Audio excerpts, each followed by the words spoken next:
राधे राधे श्रद्धालुओं, जय श्री कृष्ण। तो मित्रों, मैं कौन हूं, इस टॉपिक पर आज हम चर्चा करेंगे। और प्रथम एपिसोड में संक्षेप में ही मैंने आप लोगों को बताया था कि सर्वप्रथम अपने आप को, खुद को जानना है। तभी हम अपनी क्षमताओं का परीक्षण कर पाएंगे और उस निर्णय के आधार पर ही हम अपना लक्ष्य चुन पाएंगे और लक्ष्य प्राप्ति है तो उस मार्ग पर अपन अग्रसर हो पाएंगे। तो आज का जो अपना टॉपिक है कि मैं कौन हूं, तो इसमें आज हम लेंगे कि सृष्टि की सबसे विलक्षण जो उत्पत्ति है, यानी ईश्वर का सबसे बड़ी विलक्षण जो कृति है वो मानव है। तो मानव यानी ह्यूमन बीइंग्स, उसमें हम सभी शामिल हैं। तो उसकी क्षमता का हम थोड़ा सा आकलन करेंगे कि मानव का ये जो शरीर है, जिसमें इसके दो भाग हैं, एक इसके कार्य प्रणाली यानी जो मूवमेंट्स होती है, हाथ पांव इत्यादि सब चीजों की, और दूसरा इसका क्या नाम बौद्धिक पक्ष है। तो बौद्धिक पक्ष में आपका पूरा नर्वस सिस्टम, मस्तिष्क यानी ब्रेन तो ये शामिल होता है। तो इसकी थोड़ी सी चर्चा करेंगे अपन और उन क्षमताओं को मतलब परखने का अपन कोशिश करेंगे। तो आप रिसर्च करिए गूगल पर, आपको पता लगेगा कि जितने भी इस संसार में जीव हैं उनको दो भागों में बांटेंगे अपन। एक है जीव विज्ञान, जंतु जंतु विज्ञान यानी बायोलॉजी। दूसरी है पादप विज्ञान यानी बॉटनी। और जंतु विज्ञान में सबसे ऊपर की कड़ी में सबसे महत्वपूर्ण जो प्राणी है उनमें आते हैं मैमल्स, स्तनधारी। उसमें फिर प्राइमेट्स और एक नंबर पे, और दूसरे नंबर पर जो बाकी मैमल्स हैं। प्राइमेट्स में वो है जिसमें सबसे ऊपर है मानव, यानी जो भी उसका वैज्ञानिक नाम है ह्यूमन बीइंग्स, हम जैसे। उसके बाद में डीएनए के हिसाब से चिंपांजी अपने सबसे नजदीक है, फिर जो और जो वानर प्रजाति है, और फिर अंत में इस प्रकार से घटते हुए चूहा, कुत्ते, बिल्ली इत्यादि, हाथी वगैरह सारे के सारे शामिल है। तो प्राइमेट्स का थोड़ा जो मस्तिष्क है वो अलग प्रकार का होता है, बहुत ज्यादा विकसित होता है। उसमें न्यूरॉन्स की स्ट्रक्चर और न्यूरॉन्स की संख्या, जो मस्तिष्क की कोशिकाएं होती है, वो उसका सेटअप थोड़ा अलग होता है। और बाकी जो मैमल्स हैं, जैसे हाथी हो गया सबसे बड़ा मान लो, व्हेल मान लो, बाकी और छोटे जो मैमल्स हैं उनका थोड़ा सा अलग प्रकार का। तो सबसे पहले मानव मस्तिष्क के बारे में थोड़ी सी जानकारी लेंगे। इंटरनेट पर सारा उपलब्ध है, आप सर्च करना। तो मानव मस्तिष्क में जो औसत न्यूरॉन्स की जो संख्या है वो है 86 बिलियन के लगभग। 77-78 से लेकर 99 बिलियन तक मानव के मस्तिष्क में जो मस्तिष्क जो कोशिका है उसको न्यूरॉन बोलते हैं, न्यूरॉन्स की संख्या है। और उसके बाद में निकटतम फिर चिंपांजी पड़ता है। तो चिंपांजी कहाँ अपने 86 है, उसकी 33 क्या नाम उसका बिलियन उसके वो है।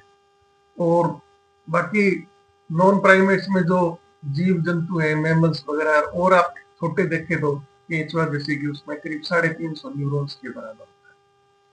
तो ये जो न्यूरॉन्स है ये मानव मस्तिष्क यानी जो बुद्धि है उसकी विलक्षणता, उसकी क्षमता और उसको मतलब क्या प्रभावित करती है, किस प्रकार से प्रभावित करती है।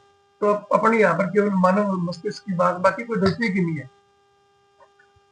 तो मानव मस्तिष्क की जो कार्य प्रणाली है वो पूरी तरह से कंप्यूटर से संबंधित है। फिर कंप्यूटर के समकक्ष एकदम।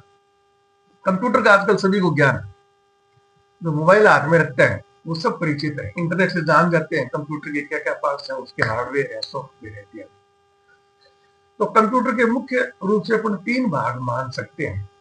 एक जो डाटा रिसीविंग यूनिट है, जैसे कंप्यूटर में अपन ने इंटरनेट से कोई सिग्नल आ रहा है, डाटा आ रहा है, वो भी उसमें शामिल है। कीबोर्ड से जो अपन कमांड देते हैं वो भी उसमें शामिल है। बाकी कोई सीडी वीडी जो भी आप समझते हो, ज्यादा अच्छी तरह से जानते हो। नंबर 1। नंबर 2, जो उसकी पहले इसका अपन जो कंप्यूटर में जो डाटा रिसीविंग जो यूनिट है, उससे हम मानव की जो डाटा रिसीविंग जो पार्ट यूनिट है, उसमें अपन ज्ञानेंद्रियां उसकी समकक्ष है। ज्ञानेंद्रियों में आंख है, नाक है, कान, ये 3 तो अपने माथे पे यानी हेड में है। बाकी त्वचा है और चौथी जीवा, वो भी आपके है। तो इनके जो कार्य प्रणाली वो सबको मालूम है। स्पर्श है, त्वचा का काम स्पर्श है, तो ठंडा, गर्मा, नुकीला, इस प्रकार के जो अनुभव अपने जो सिग्नल है तो वो अपने मस्तिष्क में पहुंचते हैं। इसी स्वाद से संबंधित है, वो जो जीव से संबंधित हो गया। सुगंध है, वो जो आपके नासिका से संबंधित है। और सुगंध और स्वाद ये एक दूसरे की ज्यादा निकट है। इनकी जो सेंसेशन है वो इलेक्ट्रोकेमिकल है दोनों की। और तीसरी है दृष्टि। दृष्टि अपनी आंखों से देखते हैं। कान है, वो साउंड से संबंधित है। दृष्टि है, वो विद्युत चुंबकीय तरंगे यानी प्रकाश से संबंधित है। तो ये सभी आपकी डाटा रिसीविंग यूनिट है। दूसरी जो यूनिट है कंप्यूटर की, वो है उसका मदरबोर्ड। वहां पर पूरे डाटा स्टोर होते हैं और उसका प्रोसेसिंग होती है और वो रिजल्ट बनाता है, निष्कर्ष बनाता है। वो रिजल्ट फिर हम कंप्यूटर में तो डिस्प्ले के द्वारा, वॉइस के द्वारा आउटपुट सिग्नल किसी को ट्रांसमिट करना हो, मैसेज वगैरह, वो और क्या नाम सीडी वगैरह में अपन ट्रांसफर कर लेते हैं, वो है। और मानव में उससे संबंधित जो है डाटा प्रोसेसिंग यूनिट वो मस्तिष्क है।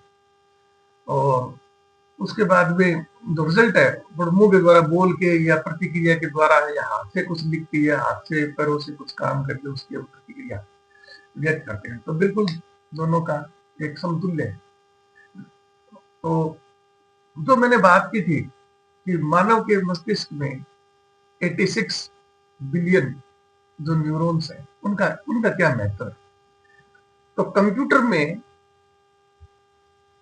जो मदरबोर्ड के अंदर की जो संरचना है, उसमें इलेक्ट्रॉनिक एलिमेंट होते हैं, जैसे ट्रांजिस्टर है, डायोड है, रेजिस्टेंस है, कैपेसिटर है, इंडक्टर है इत्यादि। उनको फिर वो अपन मैकेनिकल रूप से एक बहुत ही छोटी चिप में उनको अपन बना देते हैं, जो फोटोलिथिक प्रोसेस होता है आईसी बनाने की प्रक्रिया। तो उदाहरण के लिए एक नाखून जो सबसे छोटी अंगुली है, उसके नाखून की जो क्या नाम आकृति है, उसमें तो आपको बहुत से बड़ा कंप्यूटर की मदरबोर्ड उसमें आ जाता है। मतलब उतनी छोटी संरचना में बहुत ही माइन्यूट अंदर जो है, जो उसके जो पुर्जे हैं, ट्रांजिस्टर, डायोड वगैरह, आईसी वगैरह जो उसके अंदर है, वो सूक्ष्म दृश्यों से देखने पड़ते हैं। बहुत ही जटिल प्रक्रिया है। तो जो मोटे रूप से जो स्टोरेज है वो इलेक्ट्रोमैग्नेटिक सिग्नल यानी इलेक्ट्रिक पल्स के रूप में होता है, जिसको अपन बिट बोलते हैं। एक बिट है, एक bit, 2 bit, 1000 bit, billions, trillion, इस प्रकार से उनकी क्षमता होती है। वो टोटल उसकी मेमोरी है। उस मेमोरी में अपन उसका जो हार्डवेयर में जो भी प्रोग्राम अपन देते हैं सॉफ्टवेयर के रूप में, सब जानते हैं आप इन चीजों को। जो भी ऐप अपन डाउनलोड करते हैं मोबाइल में, एक सॉफ्टवेयर है, वो एक कमांड आती है, प्रोग्राम है वो। तो इसी प्रकार से अब उसकी अपन क्षमता की गणना करें तो बिट्स पर आधारित है सारी चीजें। बिट्स आप संख्या मान लीजिए उदाहरण के लिए, जैसे कि कोई अपने पास एक कैलकुलेटर है, तो क्या नाम 1 बिट का है, फिर 2 बिट का है, 3 बिट का, ऐसे ज्यादा जल्दी समझेंगे आप। 1 बिट का, 2 बिट का, 3 बिट का, 4 बिट का। तो 1 बिट का जो जो भी क्या नाम कंप्यूटर है, वो कितनी प्रकार की कैलकुलेशन करता है, तो इसका फॉर्मूला है फैक्टोरियल बिट की संख्या, यानी फैक्टोरियल 1। फैक्टोरियल क्या है कि जैसे फैक्टोरियल 2 है, तो हम 2 को किससे गुणा करेंगे, संख्या के हिसाब से उल्टा चलेंगे। 2 को 1 से गुणा करेंगे, रिजल्ट क्या आएगा 2। फैक्टोरियल 3, तो 3 को 2 से गुणा करेंगे, फिर 1 से गुणा करेंगे, रिजल्ट क्या हो गया 6। फैक्टोरियल 4 का मतलब क्या है, 4 को 3 से गुणा करेंगे 12, फिर उस 12 को 2 से गुणा करेंगे 24, 24 को 1 से गुणा करेंगे तो 24 ही है, उसका रिजल्ट है 4। फैक्टोरियल 5 क्या है, 5 को 4 से गुणा करेंगे, फिर 3 से गुणा करेंगे, फिर 2 से गुणा करेंगे, फिर 1 से गुणा करेंगे। तो इस प्रकार से आप देख लो, फैक्टोरियल 2 का मतलब 2, फैक्टोरियल 3 का मतलब 6, फैक्टोरियल 4 का मतलब 12, 24, और फैक्टोरियल का 5 का मतलब 500 के 20, 20 के 60, 60 के 120। इस प्रकार से बढ़ती है ये संख्याएं। तो एक बहुत ही छोटा सा मान लो कि जीव है, कैसे ही मान लो आप, है ना, क्या नाम उसमें न्यूरॉन्स की संख्या 300 मान लो, फैक्टोरियल 300 का मतलब है 300 को 399 से गुणा 299 से गुणा करेंगे, 298 उल्टा चलेंगे एक तक, वो जो संख्या बनती है उतने परम्यूटेशन कॉम्बिनेशन बन गए उसके, यानी उतनी प्रकार से गुणा भाग करता है।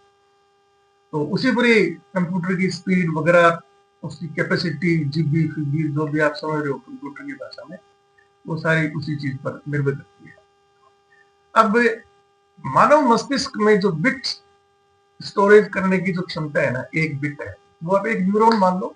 हालांकि न्यूरॉन थोड़ी बड़ी चीज है, उसमें बहुत कॉम्प्लिकेटेड मामला, लेकिन एक इजिएस्ट में एक बिट मान लो, उसमें जो संख्या है वो जो है न्यूरॉन्स है, वो कितने प्रकार के डाटा स्टोरेज कर सकते हैं, कितने प्रकार की गुणा भाग कर सकते हैं, है ना, उसकी अपन अभी गणना करेंगे।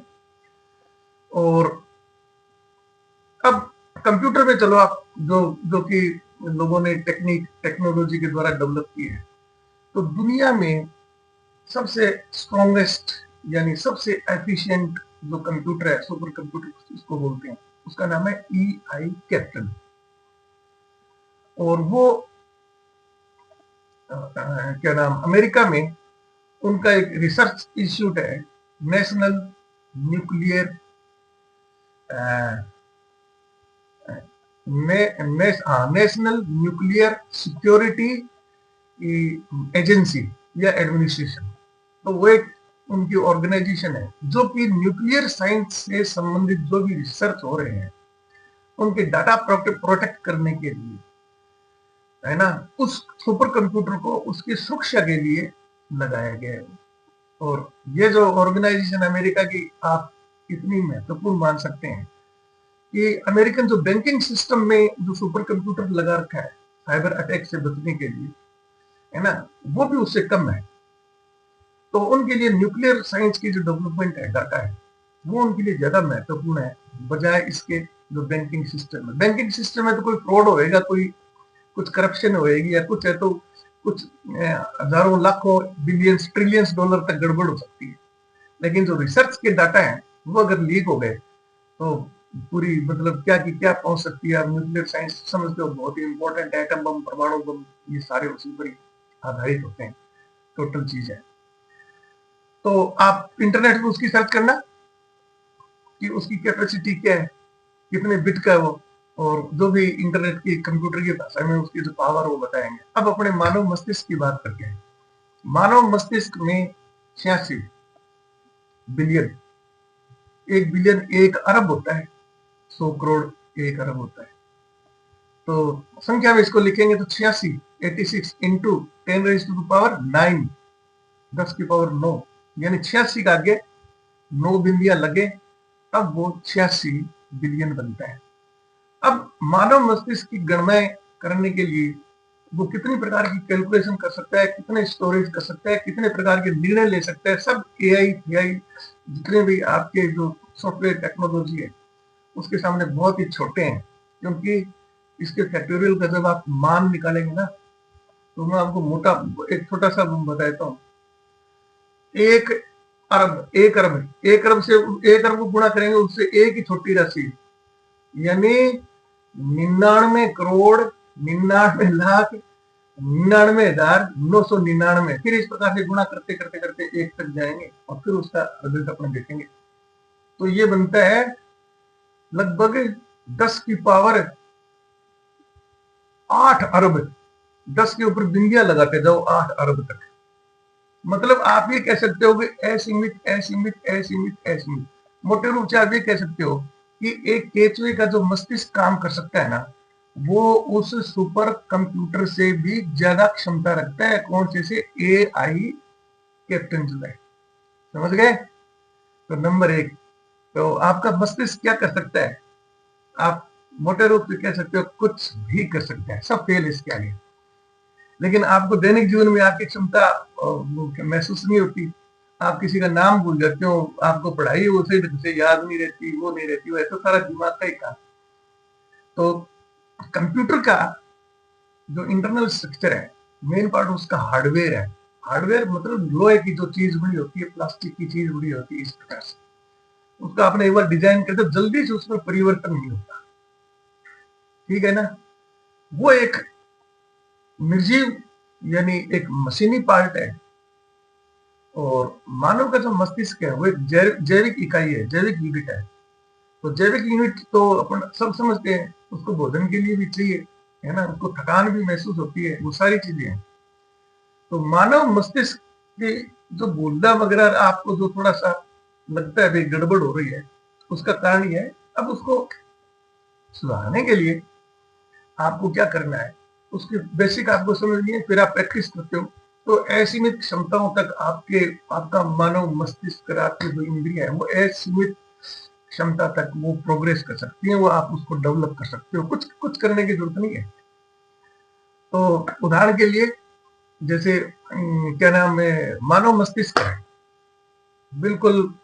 अब वो उसके मतलब डाटा उसमें आना कब से शुरू होते हैं वो एक अलग विषय है, जिस दिन अपन मनुष्य की आयु की गणना करेंगे उस दिन आपको बताऊंगा। लेकिन आप यही मान लीजिए कि कपड़ा है आपके पास, कपड़े को आपने अच्छी तरह से प्रेस करके ना और बिल्कुल उसको सलवट से मुक्त कर दिया, तो आप ये मान लीजिए कि उसका जो हार्डवेयर वो पूरा अभी एम्प्टी है, अभी उसमें कोई डाटा अपन ने एंटर नहीं करवाया है।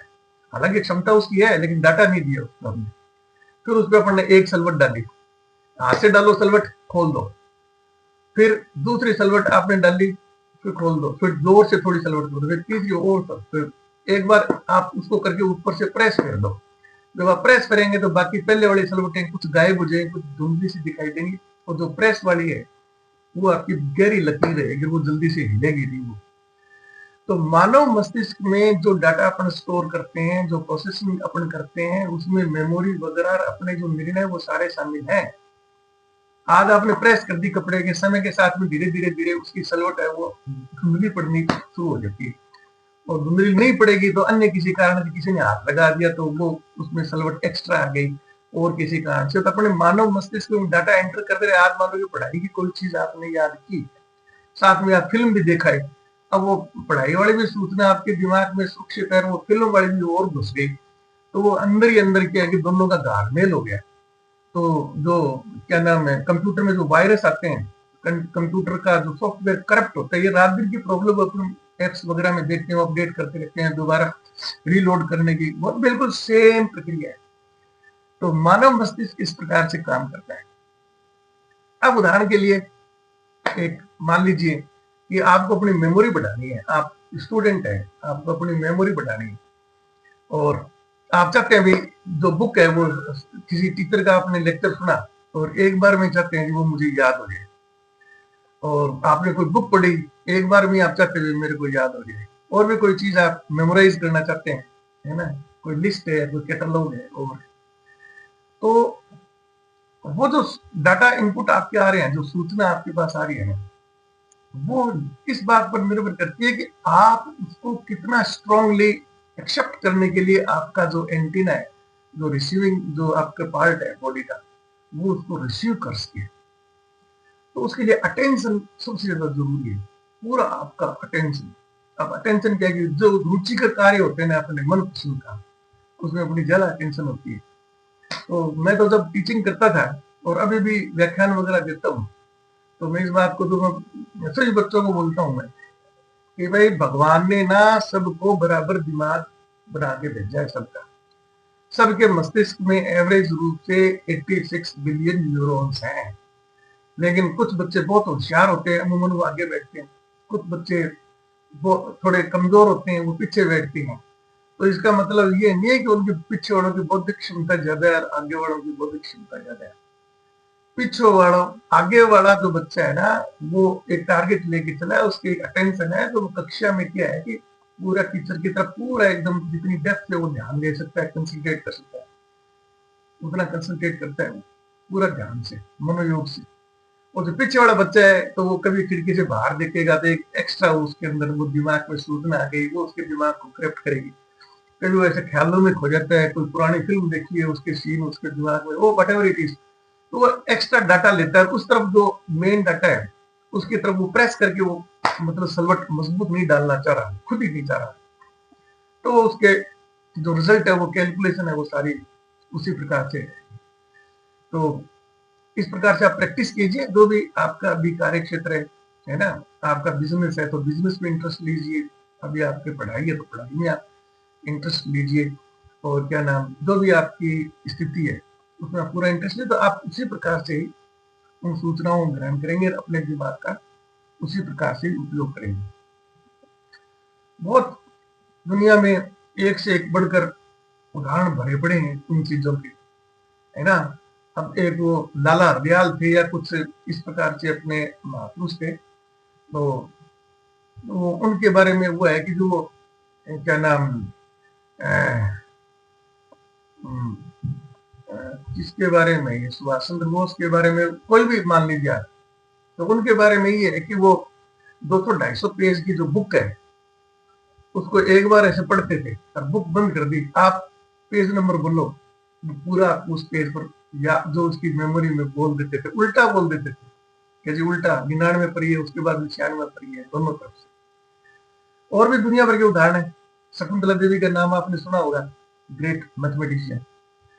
तो शकुंतला देवी मैथमेटिक्स की लेक्चरर थी वो, उनका अंकों में बड़ा इंटरेस्ट था, मैथमेटिक्स की बाकी पार्ट में केवल अंकों के अंदर, संख्याओं का गुणा करना, भाग करना, वर्गमूल निकालना, घनमूल निकालना इत्यादि। तो उस वक्त का हो गए, मुझे लगता है कोई अभी ज्यादा टाइम नहीं है, कोई 30 वर्ष या 20-30 वर्ष पहले उनका देहावसान हुआ है। तो जब वो पूरे अपने युवा अवस्था में थी, 40-50 वर्ष के जो मैक्सिमम क्षमता होती है अपनी उस वक्त, तो उस वक्त के सबसे बड़े कंप्यूटर को उन्होंने गणना में फेल कर दिया था। अमेरिका के इंग्लैंड के वैज्ञानिक आए थे और वो बड़ी चर्चा थी उनकी कि जो भारतीय मतलब एक बड़ी अजीब कैलकुलेटर जो कंप्यूटर लेके आए, तो उनको एक वो टास्क दी गई कि भाई आप है ना 23 संख्याएं, कोई अंक दिया उसमें इकाई दहाई सैकड़ा ऐसा करके, जैसे अपन गिनेंगे इकाई दहाई सैकड़ा ऐसे, तो 10⁻⁹ यानी 10 यानी 1 अरब में 10 संख्याएं हैं, तो 10 संख्या का आप यानी एक कार उसके आगे आपने 9 बिंदी लगा दी ना, तो वो 1 अरब हो गया।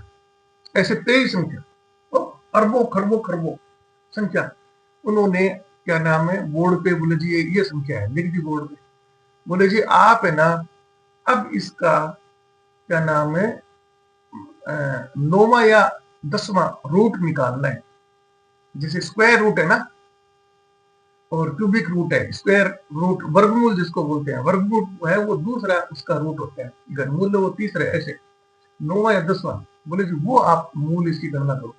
उधर से उन्होंने कंप्यूटर को कमांड दे दी, उधर से कंप्यूटर गणना कर रहे हैं धड़ाधड़, वो अपने दिमाग में गणना कर रही है, और वो उन्होंने पहले हाथ उठा दिया कंप्यूटर से, कंप्यूटर का डिस्प्ले आने से बोले जी रिजल्ट, बोले लिखो बोर्ड पे, उन्होंने बोर्ड पे लिखवा दिया। आश्चर्यजनक, कंप्यूटर बाद में उसको कैलकुलेट किया, उन्होंने पहले उसको कैलकुलेट कर दिया, यानी उन्हें अपने दिमाग का उस क्षेत्र में केवल गणनाओं के रूप में उन्होंने इतना गहन उनकी कमांड हो गई थी बार बार प्रैक्टिस के द्वारा, कि कंप्यूटर को उन्होंने फेल कर दिया।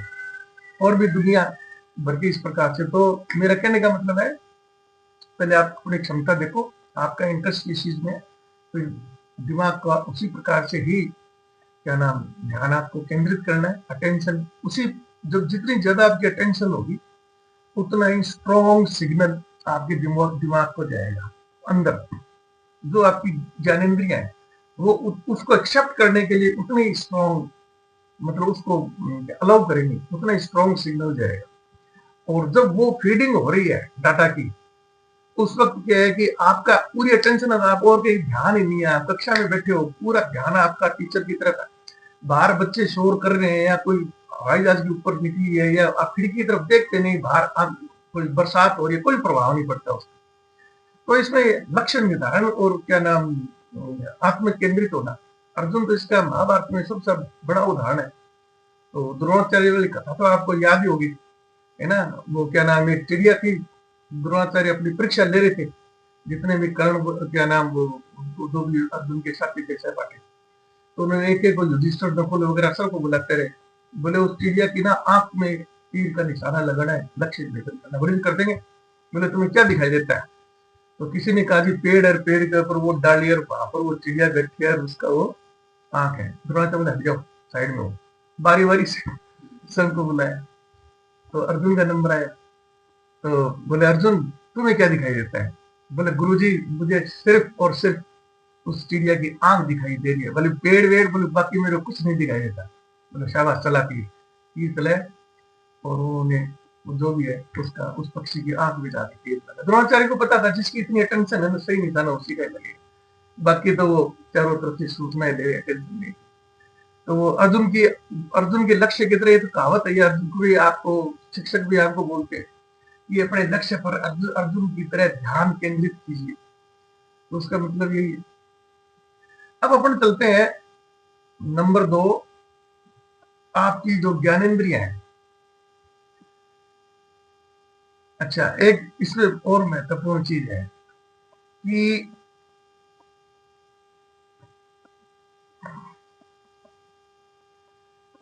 एक भ्रांति बनी हुई है, जैसे मैंने भी स्टेटमेंट में बोला ताकि आपको इजीली समझ में आ जाए कि भी सृष्टि की यानी ईश्वर की सबसे विलक्षण जो कृति है जीव जंतुओं में, वो मानव है ना। लेकिन मोटे रूप से वो एक बार ऐसे ही अपन स्टार्ट करते हैं। अब दोबारा सुन लो स्टेटमेंट को। करेक्ट स्टेटमेंट ये है, ईश्वर ने सभी को बराबर प्रतिभा दी है, सभी को, जीव निर्जीव सब उसमें शामिल है। एक बार निर्जीवों को छोड़ो, आगे जब जीव पर अपन चलेंगे ना, जिस दिन अपन जीव निर्जीव और जीव निर्जीव में भेद करेंगे, तो उस दिन इस टॉपिक को लेंगे कि निर्जीव क्या है, निर्जीव है क्या, वाकई वो निर्जीव भी है या उसमें भी कुछ है, वो बात की बात है। लेकिन फिलहाल अपन इस वो रहते हैं। अब अपने जीव जंतु पर ही आते हैं, है ना। तो जीवों में आप खुद को अपने आप देखते हो, कुत्ते को देखते हो, बंदर को देखते हो, हाथी को देखते हो, वेल मछली को देखा है, पक्षियों को देखा है। तो आप कहेंगे जी नहीं नहीं, ये मानव के तो बराबर नहीं है। मानव तो बोल भी सकता है, दिमाग भी उसका जैसे आपने बताया कि बड़ा विस्तृत है, वो तो कलाकारी कर सकता है, वो कर सकता है। अब ईश्वर ने मानव को सबसे बड़ा मस्तिष्क दिया है, बौद्धिक पक्ष। तो बाकी का जो पक्ष है, ज्ञानेन्द्रिया ले लीजिए, कर्मेंद्रिया ले लीजिए, हाथ पांव का हिलना वगैरह जो भी है प्रक्रिया, है ना, वो टोटल सब उसको उतना ही देना है। आपको एक भाग ज्यादा दे दिया, मतलब आपका जो मस्तिष्क से संबंधित जो संचार सिस्टम है, कंप्यूटर वाला भाग, तो बाकी चीज जितने भी जीव जंतु हैं उनमें कंपेरेटिवली जो ज्ञानेंद्रिय है वो मनुष्य की उन सबसे कमजोर है। उदाहरण के लिए बाज जहां तक देख सकता है, जितनी क्लैरिटी से देख सकता है, मनुष्य की आंख उतना नहीं देख सकती। तो दृष्टि वाली इंद्री कमजोर है। सूंघने की क्षमता, कुत्ते की जो सूंघने की क्षमता है जितनी जबरदस्त है, मानो तो उसके नजदीक भी नहीं। और स्पर्श, टच, टच में क्या नाम है, एक आपको कोई पिंच होता है तो आपको वो कोई यार थोड़ा रिफ्लेक्शन में टाइम लग जाता है। लेकिन आप कीट पतंगे घरों में देख लो, आप बहुत चीजें हैं, आप मच्छर है वगैरह है, तो आपको आश्चर्य होता है कि कई बार यार ये टच हुआ ही नहीं, उससे पहले उड़ गया, उनको दूरी से ही सेंसेशन हो जाती है। कमाल ये है। सुनने की जो क्षमता है, बोलते हैं कि लोग बोलते हैं कि सांप के कान नहीं होते, वो बाहर से नहीं दिखाई देते, ढके होते हैं चमड़ी के अंदर। तो उसकी जो चमड़ी है वो ये मान लीजिए कान है उसका। और वो तो आप ये मान लीजिए करीब 100 मीटर दूर कोई जानवर चलता है तो उसको वहां से पता लग जाता है, रात हो दिन हो कभी भी तो कोई तेरे नजदीक आ रहा है। बिल्कुल डायरेक्शन वगैरह की इतनी एक्यूरेसी होती है जिसमें कोई सीमा ही नहीं। तो मेरा कहने का मतलब यही है कि सभी जीवों को बराबर क्षमता है। मानव में अगर विवेक बुद्धि ज्यादा दी है तो बाकी जो ज्ञानेंद्रिय है वो बाकी जीवों की तुलना में बहुत कम है। तो ईश्वर ने आपको जो एक ये विलक्षण शरीर आपकी आत्मा को प्रदान किया है, इसकी बहुत क्षमताएं हैं। तो अपने आत्म विकास के लिए या अपने जो भी आपकी स्थिति है उसमें आप अपने जो भी उद्देश्य है उसमें सफलता के लिए आप इसका अधिकतम अभ्यास कर सकते हैं। अभ्यास के द्वारा ही ये सारी चीजें, क्योंकि ये जैविक यूनिट है, ये इसमें ये नहीं है कि लोहे की जो मशीन बना दी, एक बार बना दी तो जब तक घिसके टूटे ही नहीं तब वो एक समान ही काम करती है। इसका प्रक्रिया है वो थोड़ी सी अलग। और इतने अद्भुत उदाहरण संसार में बड़े बड़े विलक्षण है ना, जिन्होंने ज्ञानेंद्रियों का इतना जबरदस्त उपयोग किया है कि कोई सीमा ही नहीं है। और फिर मानव की जो ज्ञानेंद्रियां है, क्योंकि ये बहुत जटिल प्रक्रिया है मानव वाली। मशीनों में तो क्या है कि जैसे कंप्यूटर में कैमरा है तो कैमरा खराब हो गया तो कैमरे का कंप्यूटर का बाकी पार्ट कैमरे का काम कर ही नहीं सकता 0%। लेकिन मानव में ऐसा नहीं है। आंखें आपकी फूट गई ना तो आप ये मत मानो कि बस अब संसार में इनके लिए कुछ बचा ही नहीं है, कुछ इनको दिखाई नहीं देता है। ठीक है, कुछ विजुअल जो फोटो वोटो देखते हैं आपको उस प्रकार की सेंसेशन वो तो नहीं हो जाती, लेकिन बाकी आप काम चलाओ बहुत काम कर सकते हैं। कई तो इतने विलक्षण कर सकते हैं जिसकी कोई सीमा नहीं है। आपने सुना होगा या इंटरनेट पे देखो, अंधे आदमी जन्मजात अंधे या बाद में किसी कारणवश दुर्घटना में अंधे हो गए तो उसका मानव मस्तिष्क का जो भी पार्ट है वो खराब हो गया या आंखें खराब हो गई किसी कारण से, यानी मस्तिष्क तक डाटा नहीं पहुंच पा रहे, प्रोसेस नहीं हो रहा वो पार्ट, तो आंखों से तो नहीं देख पाएगा वो।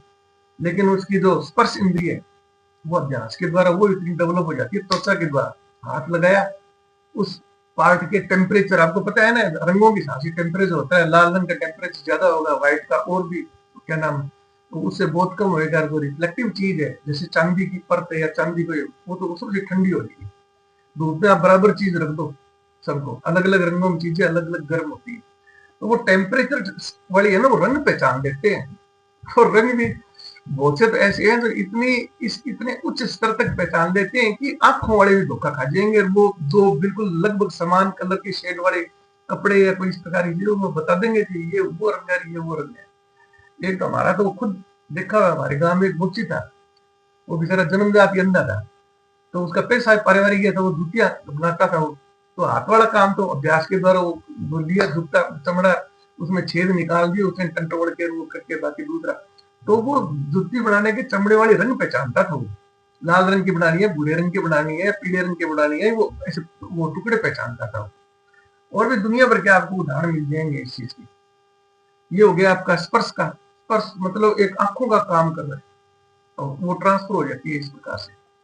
बाकी आप एक आपको क्या नाम है दृष्टि का मैं बताता हूँ, वो तो अभी भी है, आपको वीडियो मिल जाएगा, इंटरनेट में मिल जाएगा, जीवित आदमी साउथ कोरिया का है या जापान का है। तो वो भी तरह क्या है कि गाड़ियों में जो पेंट करते हैं ना, उसको पेंट की दुकान है छोटी सी उसकी, खोखा टाइप, और उसके पास ज्यादा साधन नहीं है, लेकिन उसको साधनों की जरूरत भी नहीं है। वो बचपन से ही काम कर रहा था, वो इतना व्यस्त है, इतनी मास्टर है वो उस चीज का कि वहीं पर ही डब्बे रखता है। तो बाकी आपने पेंट वाली दुकान पर कभी आप जाने का मौका मिले तो वहां पर एक मशीन होती है कंप्यूटराइज, लिखा होता है computerise colour mixing machine available. तो जो मिस्त्री वगैरह घर में जाते हैं, मालिक से पूछते हैं शेड का ले जाएंगे, उसको 1000-1500 तरह के शेड होते हैं घर में रंग करने वाले, आपसे वो निशान लगवा ले जाएंगे कि आपके घर में ये कमरा चाहिए, इस दीवार पर ये रंग चाहिए, ठीक है। दुकानदार को दिखाया कि जी ये रंग मेरे को चाहिए, उसका कोड लिखा होता है नीचे। उस कोड में वो कंप्यूटर जो जैसे बार कोड होता है ना, कंप्यूटर उसका बार कोड पढ़ लेता है। वो पूछता है कितने 10 लीटर, उस कोड के हिसाब से वो 10 लीटर जो टोटल मिक्सर बनाना है उसमें कितना रंग लाल होगा, कितना सुनहरा होगा, वो सारा मिला के वो कंप्यूटर मिलाता है, उसको मिला के देता है। फिर तो वो घर पे ला के बोल के उसको पेंट कर लेके वो मिल जाता है। वो जो आदमी है साउथ कोरिया वाला या जापान वाला, लोग आते हैं उसके पास, गाड़ी का एक पार्ट लिया है, जिस पूरी गाड़ी जिसको पेंट करवानी है, जो पुराना रंग था जो पसंद है, जी मुझे इस रंग बना दो, आप 10 लीटर बना दो। तो उस रंग को देखेगा वो 10 लीटर के हिसाब से डब्बे पड़े हैं, ऐसे नाप नाप के सीधा ही ऐसे बोतल की तरह डालता है वो, सीधा बूंदों के हिसाब से अंदाजे से, कोई वो मेजरिंग नहीं है उसके बाद। पहले तो उनको तुरंत पता लग जाता है कि इसके कौन कौन से मेन जो कॉन्स्टिट्यूएंट है रंगों के। वो डब्बे ले फिर मात्रा मिला के ला के दे देगा और एक प्रेस प्लेट पे लगा के रंग अगले वो दिखा देगा। सूखने के बाद में आ जाना, सूखने के बाद में बिल्कुल आइडेंटिकल। तो उसके जो बनाई हुई पेंट जो मिक्सर पेंट है उसकी जांच की तो कंप्यूटराइज मशीन है ना, वो गलती कर सकती है, उसके काम में गलती नहीं होती। तो उसने अपने आंखों के रेटिना को अभ्यास के द्वारा उसकी जो काम करने की क्षमता है, वो दिमाग वाली बात है, एक पर्टिकुलर भाग वो उसका उसने इतना अपना वो डेवलप कर लिया जबरदस्त।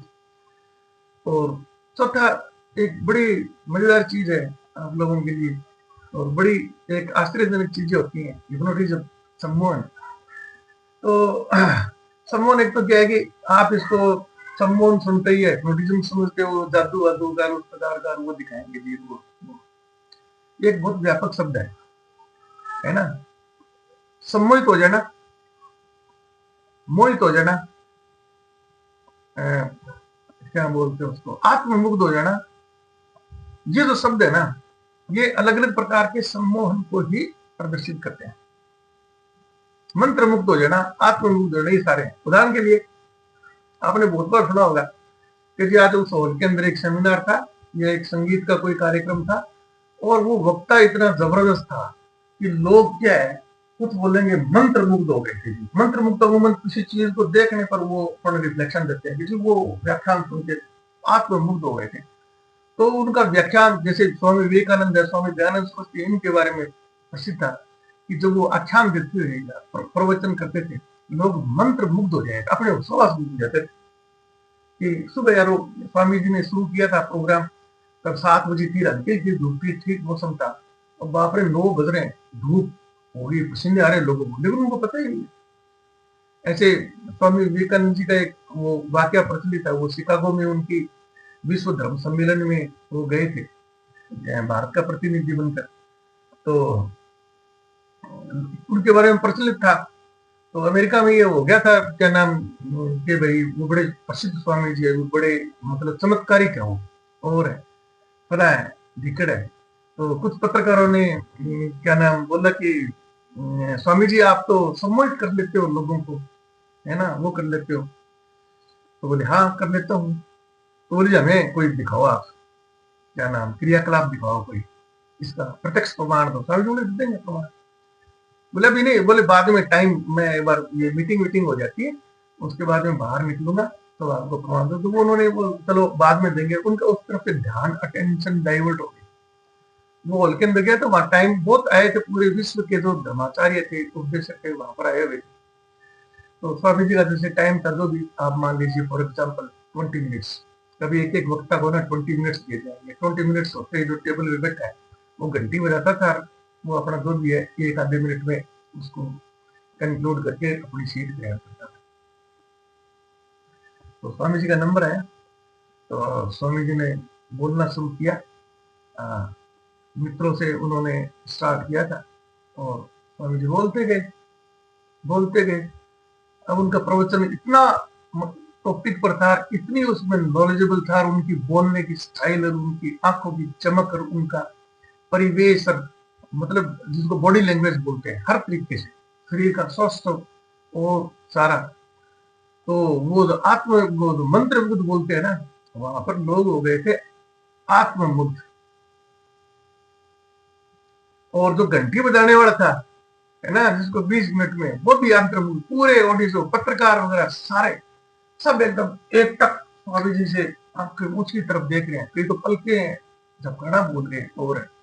और जो स्वामी जी को जितना भी बोलना था घंटा 1.5 घंटा अपना व्याख्यान देना था। और जब उन्होंने ये बोला कि इसी के साथ मैं अपने जो उद्बोधन है तो मैं उसको समाप्त करता हूँ, आप लोगों का बहुत बहुत धन्यवाद। और स्वामी जी जैसे मुड़े, यानी स्वामी की नजरें उनसे हटी, तब लोगों को होश आया एकदम से। फिर उन्होंने तालियां बजाई, वो प्रोग्राम खत्म हो गया जो भी था। तो क्या नाम पत्रकार आए, बोले जी स्वामी जी अब दिखाओ। बोले अभी आपने क्या देखा था? कि हमें तो कुछ समझ में नहीं है। बोले मुझे कितना टाइम दिया गया था? कि दिया गया था जी 20 मिनट। तो कितना टाइम में बोला? फिर स्वामी जी हमें तो पता ही नहीं लगा, आप घंटे 1.5 घंटे में, तो हमें तो कुछ घड़ियां उड़ी यार वो सारी हम देखना ही भूल गए थे। बोले इसी को हिप्नोटिज्म कहते हैं। ये भी हिप्नोटिज्म का एक बहुत छोटा सा पार्ट है। तो ये जो हिप्नोटिज्म है ये टोटल ब्रेन से संबंधित है टोटल चीज। अब इसको छोटा सा उदाहरण दूंगा मैं आपको।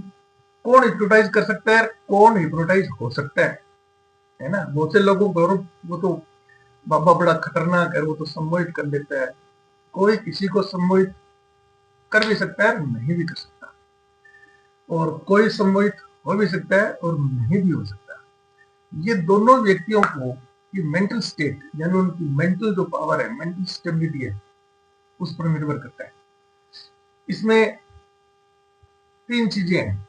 सम्मोहित करने वाला वो कितनी स्ट्रॉन्ग वेव्स उसको देता है, वाणी के द्वारा, दृष्टि के द्वारा, अपने हाव भाव के द्वारा, अपने एक्शंस के द्वारा। और जो हिप्नोटाइज हो रहा है, जो सम्मोहित हो रहा है, वो कितनी तत्परता से उसको ग्रहण करता है। इन दोनों की इंट्रैक्शन की जो डिग्री बनती है ना, उस हिसाब से ये काम होता है। और जैसे अबोध बच्चे हैं घर में छोटे छोटे, अब उनके क्या है कि वो कंप्यूटर वाली जो हार्ड डिस्क, क्या नाम, जो हार्डवेयर है, बिट्स तो उसकी पूरी है, लेकिन अभी के पास इनपुट ज्यादा नहीं है, ज्यादा प्रोसेसिंग नहीं है, वो खाली कागज की तरह ही है। तो उनकी गणनाएं बहुत थोड़ी होती हैं, अभी आया नहीं डाटा, उनके पास आया ही नहीं, खाली पड़ा है बाकी वो। तो वो बहुत जल्दी हिप्नोटाइज हो जाते हैं। अच्छा, फिर उनका एक वो जो इस प्रकार से वायरस वायरस में अभी कोई मुझे धोखा भी दे सकता है, कि कोई झूठा भी बोल सकता है, कि शंका वाली बात नहीं होती।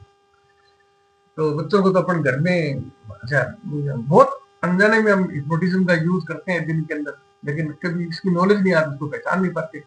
और जो इन चीजों को जानते हैं, समझते हैं, वो इसका सदुपयोग करते हैं, दुरुपयोग भी कर सकते हैं लोग, दोनों ही कर सकते है ना। जो अच्छे वक्त है और है, उनको पता है कि इन सबको, भीड़ को ना सम्मोहित कर देना है, इनसे अपना ये रिजल्ट निकलवाना है, इनको उकसाना है या इनको कोई अच्छी शिक्षा देनी है।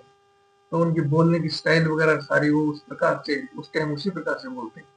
और भीड़ में ये नहीं कि सारे के सारे वो सम्मोहित हो जाते हैं, फिर वो उसी चीज पर निर्भर करता है उनकी डिग्री क्या है। कुछ पूरी तरीके से सम्मोहित हो जाते हैं 100%, कुछ उनको कुछ फर्क भी नहीं पड़ता। तो ये आपकी मेंटल स्टेट पर है। तो इसमें क्या है कि अगर आपने निर्णय ले लिया और आपको पूरी समझ है, यानी विकसित कि मेरे को ना इस व्यक्ति से कुछ जादूगर या जो भी है, या जो भी सम्मोहन करने वाला है ना, इससे मेरे को सम्मोहित होना नहीं है। तो आप पहले से ना अपने को, क्या ना, अपना दिमाग बना के रखते हैं कि इससे डाटा आने ही नहीं देना। हाँ, तो वो जो भी चीज बोलता था पहले से मन बना के बैठते हैं, है ना। वो जो भी क्रियाकलाप करता है, बोलता है कि क्यों नाटक कर रहा है, ऐसे फालतू कुछ नहीं है, कुछ नहीं है। तो वो डाटा आप रिसीव ही नहीं करते उसके। वो जो कमजोर पढ़े वो बच्चे होते हैं, वो क्या, टीचर यार ऐसे बोलता है, घर पे पढ़ लेंगे, दोस्त से कॉपी ले लेंगे, वो है। तो वो उस सिग्नल को लेते नहीं वो, तो वो मतलब उसमें सम्मोहित भी नहीं होता। तो उस दिन मैंने कहा था आपको, जो अपना दूसरा एपिसोड था, उसमें कृष्ण भगवान का जो विराट रूप है ना, तो वो एक सम्मोहन की चरम स्थिति थी। और जो उन्होंने अश्वत्थामा हाथों के समय, महाभारत के समय सूर्य को अस्त कर दिया था इतनी सेनाओं ने, योगेश्वर थी, मतलब अंतिम स्थिति थी वो, योग की भी, सब चीजों की अंतिम स्थिति थी। किसी को भी सम्मोहित कर सकते, किसी लेवल तक सम्मोहित कर सकते थे। उनकी सम्मोहन की तंद्रा है। ये भी है, हिप्नोटिज्म करने के बाद में नॉर्मल कितने टाइम में आदमी आता है ना, उसको तंद्रा बोलते हैं, कब उसकी खत्म होती है। तो कुछ बार तो कुछ चीजों को, जैसे पानी के मुंह पर छिट्टे मारे, या उस पर चुनटी भरी, या इस प्रकार के एक्शन से उनको अपने सम्मोहित, ये जादूगर दिखाते हैं गलियों के अंदर, यारो बच्चे को लेटा देंगे और आपका पर्स निकालेंगे, है ना, और पर्स में आप देख रहे हो और उसको सब कुछ दिखाई दे रहा है, वो नोट बता देता है आपके पर्स में चाबी, कार की चाबी है, कौन सी कार की चाबी है, ये लोग अंदर पड़ी है, बहुत मामूली चीजें, है ना। लेकिन वो अभ्यास के द्वारा बचपन से वो ट्रेंड होते हैं उस मामले में। तो कहने का मतलब ये है कि आप किस फील्ड को चुनना चाहेंगे, किस प्रकार, आप में असीमित क्षमता है, असीमित क्षमता है, कोई नहीं। और भी आश्चर्य चीज बताता हूँ, लेजर जो है ना, लाइट है, लाइट की एक फॉर्म है। तो क्या नाम, आप आम आदमी से कोई पूछोगे जो कभी बड़ी खतरनाक किरण होती है, वो जला देती है, वो है, बिल्कुल सही है उनका कहना। लाइट है वो, एक स्पेशल फॉर्म होती है लाइट की, लेजर। तो जैसे हीरा है ना, it is the hardest material in the world, सबसे कठोर है। अब हीरे में उसकी माला बनानी है, हीरो की माला बनानी, छेद कैसे करेंगे उसमें? कोई ड्रिल से तो हो नहीं सकता, वो ड्रिल घिस जाएगी। तो हीरे में छेद है वो लेजर से होता है, लेजर रे से। तो लेजर रे को कंसंट्रेट करते हैं, जैसे लाइट को अपन लेंस के द्वारा कंसंट्रेट करते हैं, बिल्कुल सेम प्रोसेस है उसका। और पिन पॉइंटेड जो जितना बड़ा छेद करना उतना डालते हैं, तो उसकी ऊर्जा से वो हीरा जलना शुरू हो जाता है। कार्बन तो ही कोयला है, वो जल के वो राख हो जाएगा। फिर उसको फूंक मारो, वो अंदर से वो राख उड़ जाएगी, छेद उसमें से दिखाई देगा। तो इतनी हाई एनर्जी की होती है, बहुत लो एनर्जी की भी होती है। ये अपने घरों में सीडी वीडी डीवीडी देखे होंगे ना, तो कोई रेड उसमें लिखा होता है, ब्लू रेड ऑपरेटेड या रेड या माइक्रो जो क्या नाम वेव होते हैं, है ना, उसको मास्टर बोलते हैं, मास्टर वेव ऑपरेटेड। तो ये सारी चीजें, तो शक्ति से शक्तिशाली लेजर किरण भी होती है। बहुत हल्के वाली तो कंप्यूटर वगैरह में, सॉफ्टवेयर वगैरह में अपनी टेक्नोलॉजी में यूज करते हैं। जो बहुत शक्तिशाली होती है, वो जैसे मिसाइल लेजर गन लगा रखी है प्लेन में, तो वो लेजर लाइट डालता है, प्लेन उड़ गया, बम उड़ गया, इस प्रकार से। और लोहे को काटना, लोहे को जोड़ना, चीजों को काटना, पीटना, और वो एक बहुत ही क्या नाम, वो लेजर के बारे में तो प्रसिद्ध है कि it is the sharpest knife, सबसे तेज चाकू है। यानी उतनी बारीक उसकी वो किरण होती है कि जब किसी को काटते हैं तो कटने वाले को पता नहीं लगता। तो आपने सुना होगा उसने लेजर से ऑपरेशन करवाया, तो लेजर से ब्लड लेस सर्जरी जिसको बोलते हैं। तो चाकू से थोड़ी है, चाकू से तीरा लगाओ तो ब्लड वेसल्स कटेंगे, कटते ही वो क्या नाम खून बहना शुरू हो जाएगा। तो गामा रे थेरेपी तो इसमें कैंसर के इलाज में बड़ी प्रसिद्ध है। तो वो उसमें गामा रे की लेजर वेव्स का अपन उपयोग करते हैं। तो लेजर से जैसे बॉडी पर चीरा लगाएंगे चाकू की तरह, तो उसकी गर्मी से क्या, वो चीरा लग गया, साथ में गर्मी से जो ब्लड सेल वेसल्स हैं वो उस गर्मी से सील्ड होती जाती है, तो खून भी आता है उसमें, तो बहुत जल्दी घाव भर जाता है। और हल्के से टांके लगाए, हो सकता है शाम तक ही आपके घाव ठीक हो जाए। तो उपयोग दुरुपयोग दोनों है। ये तो सब मशीनों की बात हुई है ना। अब जीवों में लेजर कौन कौन यूज करता है, कैसे यूज करता है?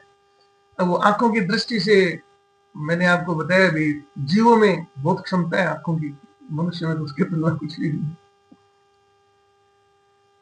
सामान्य प्रकाश को लेजर लेजर में, लेजर किरणों में, सॉरी, पोलराइड लाइट में कन्वर्ट करने के लिए जो उपकरण, एक ग्लास शीट सी होती है, आपने वो 3D फिल्म में देखते समय वो आंखों पर लगाते हैं, वो पोलराइड वो ग्लास होते हैं। और बाकी बहुत अच्छे महंगे जो सन ग्लासेस होते हैं उसमें भी जो क्या नाम है पोलराइड जो लेंस लगे होते हैं। तो जो मधुमक्खी है, मधुमक्खी की जो आंख है वो मनुष्य या और जो मेमल्स है उनकी आंख से अलग प्रकार की होती है। मधुमक्खी की आंख होती है वो कंपोजिट आंख होती है, इतनी बड़ी बड़ी देखी होंगी घर में जो फ्लाई होती है, बाकी शरीर की तुलना में माथे में उसकी आंखें होती है। और ये तरह तरह के टिड्डे वगैरह हैं, इतनी मोटी मोटी आंखें उनकी। वो अच्छा, उसको आप देखोगे तो आप जैसे आंख में उसमें बहुत छोटी छोटी छोटी छोटी छोटी आंखें होती है, हजारों लाखों करोड़ों की संख्या में। वो एक कंपोजिट आई होती है, ठीक है ना। जैसे आपके पुराने मोबाइल फोन में ये कैमरे का लेंस एक ही होता था, आजकल जैसे मेरे वाले में 5 है, किसी में 7, 9, 20 और 50। तो उसी पर ये था, जितनी इनकी कैमरों की संख्या बढ़ाएंगे, उनका कंपोजिट करेंगे, तो उतने ही मल्टी डायमेंशनल वो इमेज बनाते हैं, उतनी शार्प बनाएंगे, उतनी बढ़िया इमेज बनाएंगे। तो मधुमक्खी या उस श्रेणी के जो भी मक्खियां हैं, कीट पतंगे हैं, ये भंवरे वगैरह हो गए, वो सारे जो शहद इकट्ठा करते हैं, तो उनकी आंखें ही, मतलब उनके जो आंख है वो खुद ही पोलराइड की तरह है। तो सूर्य की रोशनी आसमान में आती है, उनकी मतलब दिखती है, आसमान दिखता है, पेड़ पौधे दिखते हैं और सारी चीजें, तो उनकी आंखों के अंदर जाने के बाद में वो लाइट है वो पोलराइज हो जाती है, और रेटिना पर उसकी पोलराइज इमेज बनती है। तो वो 3 डायमेंशनल से भी ज्यादा डायमेंशनल होती है। जैसे अपन फिल्म देखते हैं सामान्य आंखों से, तो आपको 2 डायमेंशनल पिक्चर दिखाई देगी, तो चश्मा लगाते ही आपको डेप्थ भी नजर आती है। 3 डायमेंशनल पिक्चर बहुत लोगों ने देखी होगी। उसकी मक्खी की आंख की संरचना का उस वैज्ञानिक ने अध्ययन किया, शायद उसका नाम ही पोलराइड ही था, वैज्ञानिक का नाम, जिसके नाम से वो बना। फिर उसने क्या है कि इसके क्या नाम, सिलिकॉन के कौन सा एक वो पिजो है उसका, उसके कृषि उसको उसी हिसाब से जचा वो पोलराइड उसने बनाया। तो लेजर क्या नाम, ये पोलराइज लाइट है, और लेजर के लिए भी सबसे पहले पोलराइज लाइट ही जरूरी होती है उसके लिए। तो इसलिए मेरा कई बार नाम बीच में मुझे लगता है कि लेजर पोलराइज लाइट की जगह लेजर निकल गया। अब अपन चलो मनुष्य पे आ जाते हैं। इलेक्ट्रॉनिक्स आप पढ़ते हो, क्या नाम, जैसे मैंने पढ़ी हुई है फिजिक्स में, तो उसमें एक सिद्धांत है, रेडिएशंस का सिद्धांत है, ब्लैक बॉडी रेडिएशन जिसको बोलते हैं लेंस का, कि जो वस्तु गर्म अवस्था में जितनी अधिक मात्रा में प्रकाश उत्सर्जित करती है, ठंडी अवस्था में वही वस्तु उतनी अधिक मात्रा में प्रकाश को अवशोषित भी करती है। तो यानी कोई भी बॉडी है, जिस प्रकार का भी रेडिएशन वो हॉट यानी एक्साइटेड अवस्था में रेडिएट करती है, वो बॉडी ठंडी अवस्था में उसी रेडिएशन को वो उतनी अधिक मात्रा में वो एब्जॉर्ब भी करती है। तो मनुष्य का रेटिना है, आंख का जो नेत्र का रेटिना है, ये कोई भी इलेक्ट्रॉनिक उपकरण, आपका कैमरा मान लो, सूक्ष्मदर्शी मान लो, कुछ भी मान लो, जो भी है, जो लाइट ऑपरेटेड है, जो आप भौतिक जीवन में देखते हैं, वो उन सबसे ज्यादा सक्षम है। छोटा सा उदाहरण है, अंधेरे में आप मोबाइल से पिक्चर लेने की कोशिश करो, मोबाइल डार्क हो जाएगा, फोटो नहीं आएगी, आप उसमें अपनी आंखों से बहुत सी चीजें देख सकते हो, हल्की सी भी कहीं से रोशनी आ रही है, मेरे को पड़ता है या और कोई चीज, आपको पता लग जाता है। यानी आपकी आंख का रेटिना हाईटेक से हाईटेक जो कैमरे का जो रेटिना की जगह फिल्म है या जो भी सेंसर लगा हुआ है उससे ज्यादा सक्षम है। तो अब इसका रिवर्स कर दो, तो आपकी आंख का रेटिना उतना ही, जितना वो लाइट वेव का अच्छा ऑब्जर्वर है, उतना ही वो रेडिएटर भी है, वो उतनी शक्तिशाली आंखों से किरणें भी निकालता है, और वो कई किरणें तो लेजर की श्रेणी की होती है। बहुत उदाहरण भरे पड़े हैं, इंटरनेट पे सर्च करो आप, जैसे वो ऐसे वो ध्यान वाला वो त्राटक जो है, हिप्नोटिज्म का पार्ट है त्राटक, वो भी उसी की श्रेणी में आता है। तो बहुत से लोग हैं जिन्होंने ऐसे आंखें दृष्टि, जैसे 10 पैसे का सिक्का है एल्युमिनियम का, उस पर आंखें दृष्टिपात करेंगे वो, और कुछ ही मिनट यानी आधे मिनट 1 मिनट में उसकी आंखों से जो रेज निकली है उससे वो सिक्का जल जाता है, राख बन जाती है। बड़ी बड़ी कील, इतनी बड़ी बड़ी चम्मच, उनको आंखों से दृष्टिपात करके उसको मोड़ देते हो, गर्म होने वो मुड़ जाती है। तो ये अभ्यास के द्वारा आप इसको किसी भी सीमा तक लेके जा सकते हैं। तो मेरे कहने का मतलब ये है कि हु एम आई, मैं कौन हूं। सबसे पहले तो आप अपने आप को पहचानो, फिर अपने जो 4 आश्रम है, ब्रह्मचर्य आश्रम, उस वक्त आपका उद्देश्य होता है सिर्फ और सिर्फ शिक्षा अर्जित करनी। तो उसका जो पुरुषार्थ है उसको धर्म बोला गया है। धर्म में सब चीजें, किताबी ज्ञान भी है, व्यवहारिक ज्ञान भी है ना, संगीत, कला इत्यादि सब चीजें उसमें जो सीखने की चीजें, जो आपके गृहस्थ जीवन में आप प्रवेश करें तो अपना आप रोजगार चुन सके और अपने परिवार और आपका अच्छी तरह से जीवन यापन कर सके, तो उतनी आपको शिक्षा, कला इत्यादि वहां पर ग्रहण करने की होती है।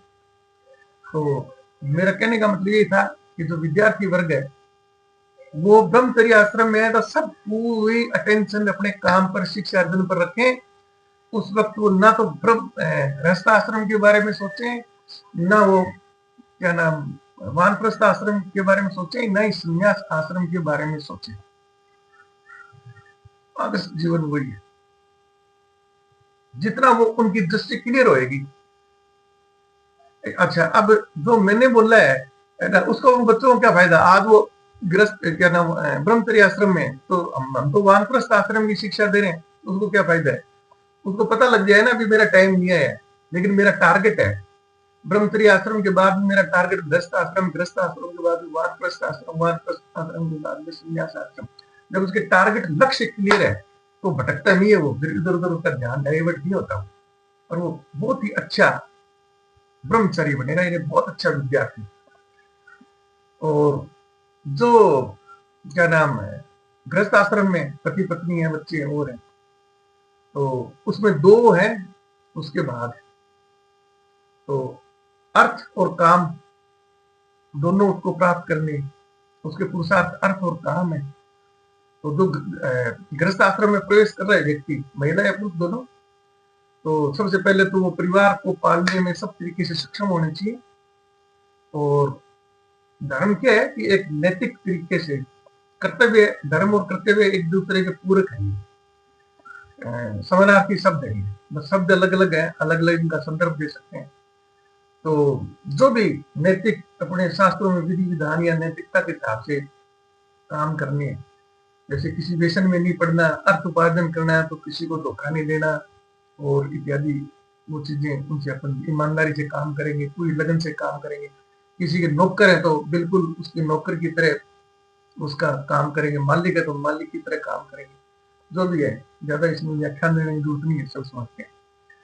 तो अर्थ भी उसमें, काम भी, बच्चे बच्चे संतानों की करो, उनको पालन पोषण करो, इत्यादि इत्यादि, उनको गृहस्थ आश्रम में बच्चों को डालो, फिर आप वानप्रस्थ आश्रम में प्रवेश करेंगे।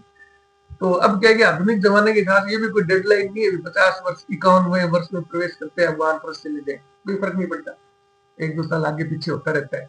हाँ, जिस दिन आपके बच्चे, जितने भी बच्चे हैं, सब अपने गृहस्थ आश्रम में पहुंच गए, उसी दिन सबको चार्ज दो और हमारी तरह वानप्रस्थ आश्रम में आ जाओ। 60 भी हो सकते हैं आप, 55 भी हो सकते हैं, 62 भी हो सकते हैं, कुछ भी हो सकते हैं। हम तो सरकारी नौकर थे तो 60 साल में सरकार ने हमें काम से मुक्त कर दिया, तो वो पार्ट खत्म हो गया, शादी बच्चों की पहले कर दी थी, अपन फ्री हो गए। और वानप्रस्थ आश्रम में जो व्यक्ति हैं, है ना, उनका लक्ष्य क्या होना चाहिए? अधिक से अधिक ज्ञान अर्जित करना। उस मानव मस्तिष्क का जो कंप्यूटर है, उसमें डाटा इंफॉर्मेशन लेते जाओ लेते जाओ, अभी प्रोसेस करने की जरूरत नहीं है।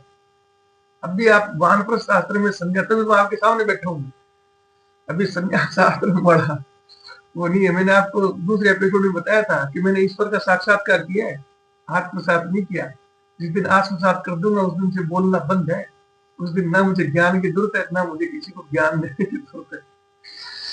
तो उस हिसाब से अपने भाग्य बढ़ना है, उससे आप आगे चले। क्या नाम, वानप्रस्थ आश्रम में, हाँ, जैसे एक वो चीज बाद में भूल जाएंगे। मैं क्या है कि जितने भी शास्त्रों का अध्ययन या जो भी मेरा एस्पेक्ट है ईश्वर का, क्योंकि मैंने साक्षात्कार ही विज्ञान के द्वारा किया है, विज्ञान के द्वारा, तो मेरी हर चीज में आपको साइंस परिलक्षित होगी।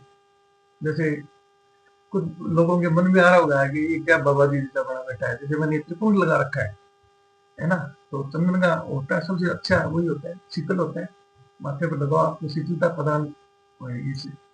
ये 3 लाइनें खींची जाती है, तीनों लोकों की है ये, मृत्यु लोक, पाताल लोक और जो आगे बोल दो ब्रह्म लोक या जो भी है, त्रिलोकी का नाथ जिसको बोलते हैं ना, ईश्वर की संरचना में तीनों लोक है, तीनों का प्रतीक है।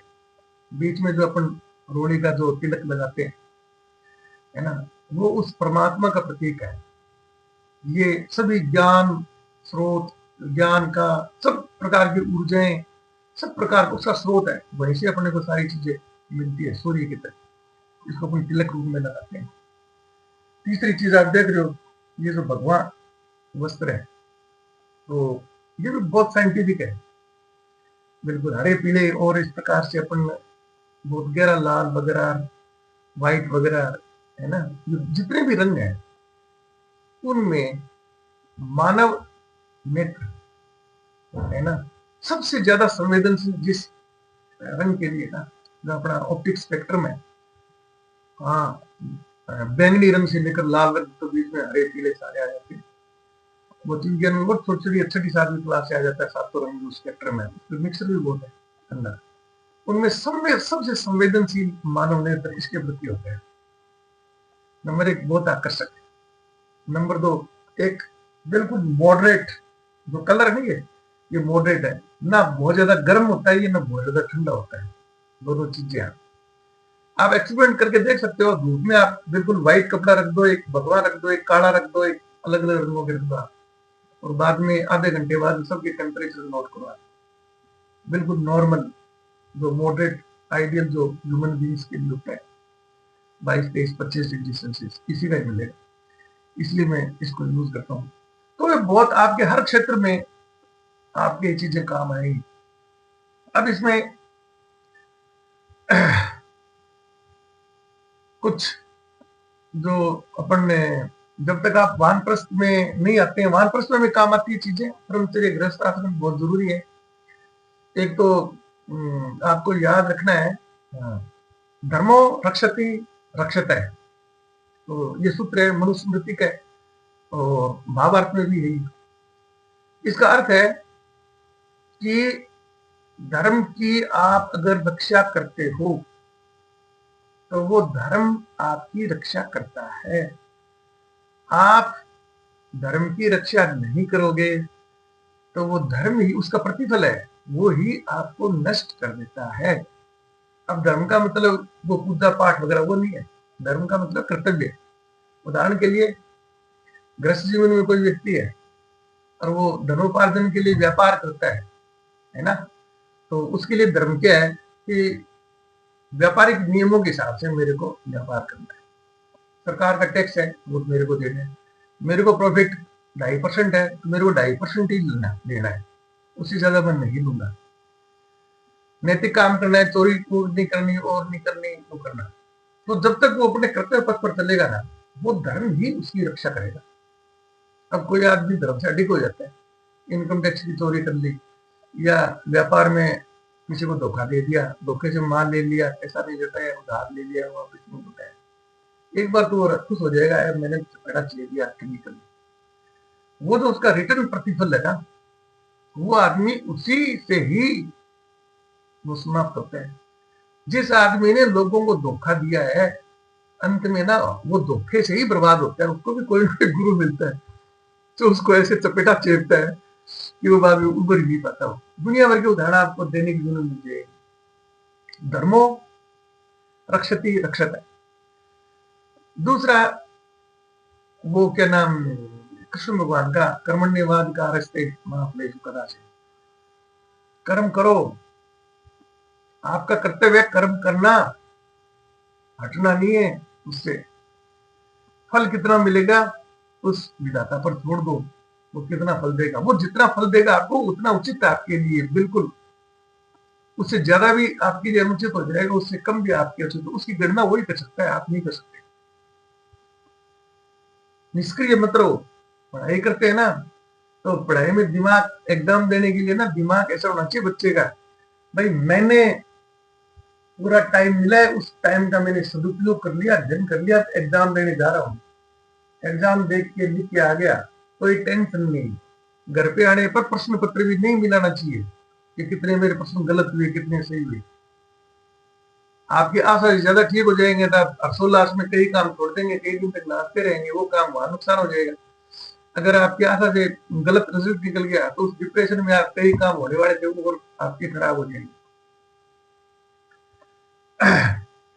और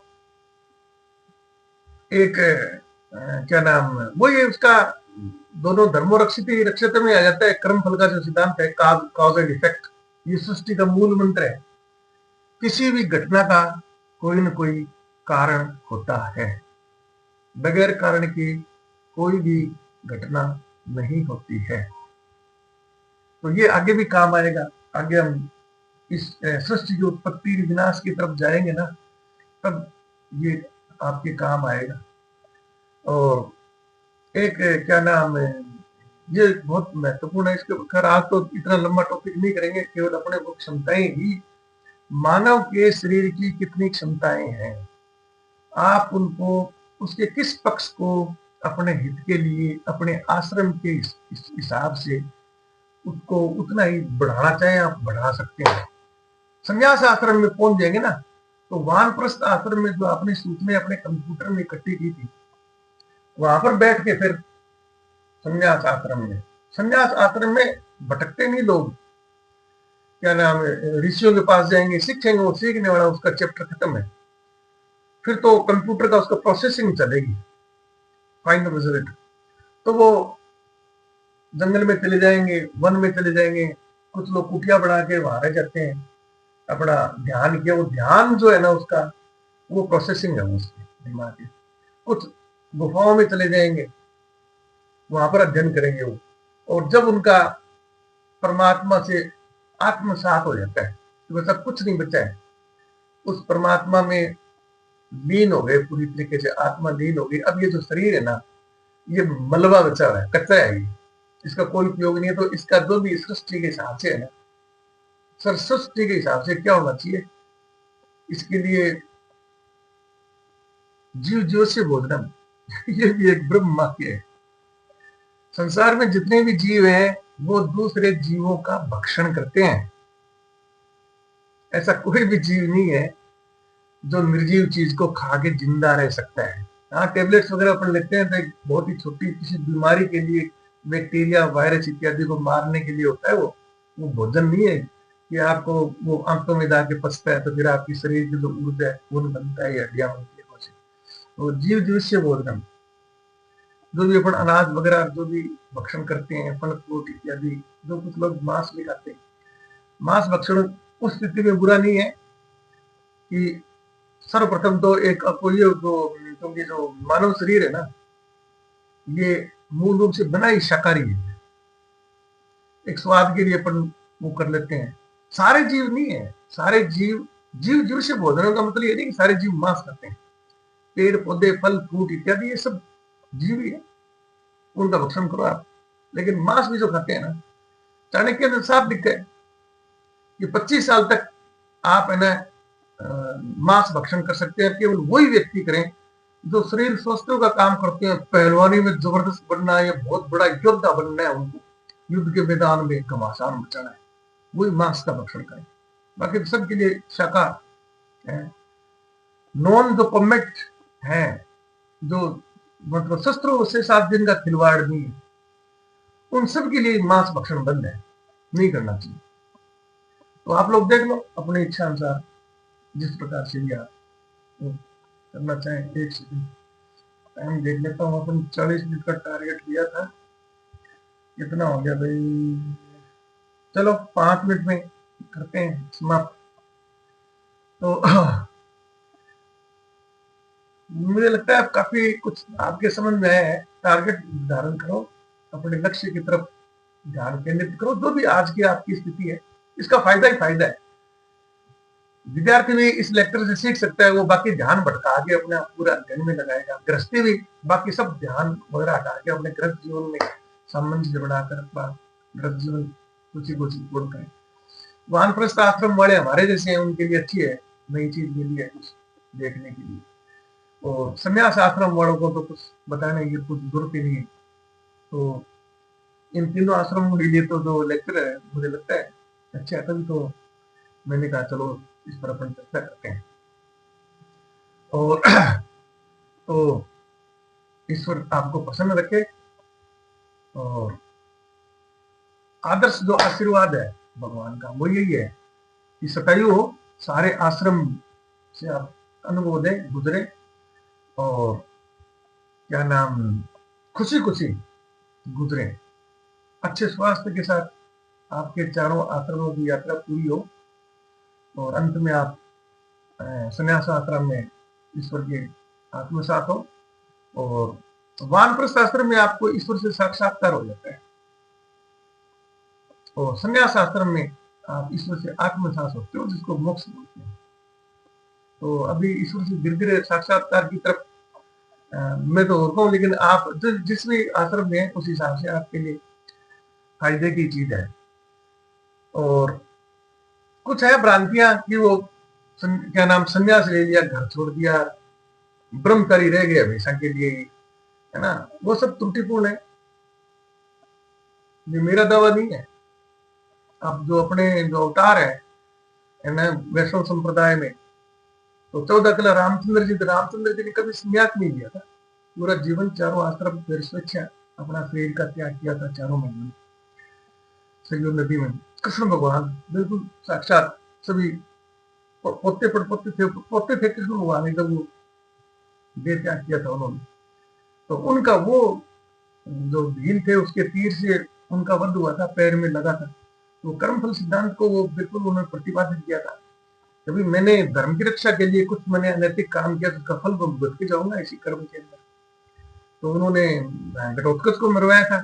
इसी प्रकार से वो सॉरी उसको अश्वत्थामा को वो क्या नाम झूठा बोल दिए, क्या नाम कि भाई अश्वत्थामा हटो मरो वो कुंजरो, तो द्रोणाचार्य वो हो गया। एक वो अर्जुन वाला जो क्या वो था, वो अर्जुन को वो अग्नि स्नान करना था, वो किसको मारना था उसको, शाम तक वो जब नहीं मरा तो प्रतिज्ञा की थी।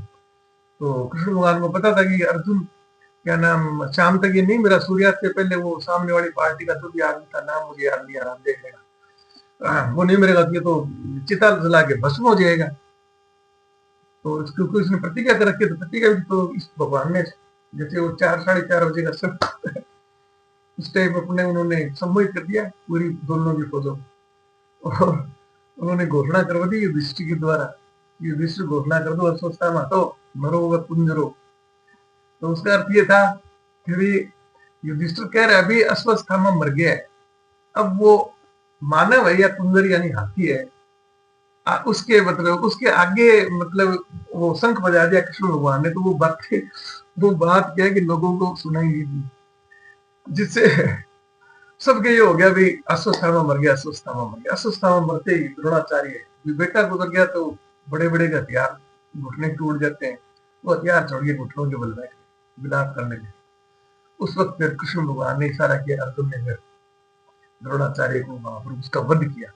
वरना द्रोणाचार्य तो उनके गुरु थे, वो सारे पूरी फौज को ही समेट रहे थे पांडवों की। तो कृष्ण भगवान ने कहा ये तो मार देगा, मतलब आज शाम को चढ़ा देगा फौज को। और बाद में क्या नाम है वो आ गया, क्या नाम अश्वत्थामा वहां पर, तो द्रोणाचार्य के वध के लिए वो झूठ बोलना गया। चलो इसी के साथ एक आप प्रश्न नहीं भी, आपका कोई कमेंट नहीं है प्रश्न में, ये तो पुराने जो कोई प्रश्न लोगों ने प्रश्न पूछे हैं, कोई फोन कॉल पर जो मित्र बोलता है उसके हिसाब से मैं टॉपिक लेके चल रहा हूँ। तो आप कमेंट करो ताकि मुझे को फीडबैक मिलता रहे। लगता है वीडियो कुछ ज्यादा हो गया। ओके, राधे राधे, और राधे रानी आपको पसंद रखे। और थोड़ा आपको हिंट दिया तभी, राधे रानी का जो इष्ट है अपना, तो उसके बारे में बात करेंगे जिस दिन इसका टॉपिक आएगा। वृंदावन चलेंगे कृष्ण भगवान और कृष्ण की जो पूरी भागवत कथा की जो अपन करेंगे ना व्याख्या वैज्ञानिक, उस दिन राधा रानी का आएगा। राधा रानी मेरा इष्ट किया है, कृष्ण भगवान से भी कुछ पार्ट उनका बहुत जबरदस्त शक्तिशाली था। कृष्ण भगवान को तो मोर बना दिया था राधा रानी के नाचो, और तरह तरह के नाटक स्त्रियों के कपड़े पहना देते थे कि जाएगा कहाँ बात के, इतनी जबरदस्त उनका भक्ति भाव के लोग प्रेम भाव तो सखा के रूप में। चलो आगे की बातें। ओके, राधे।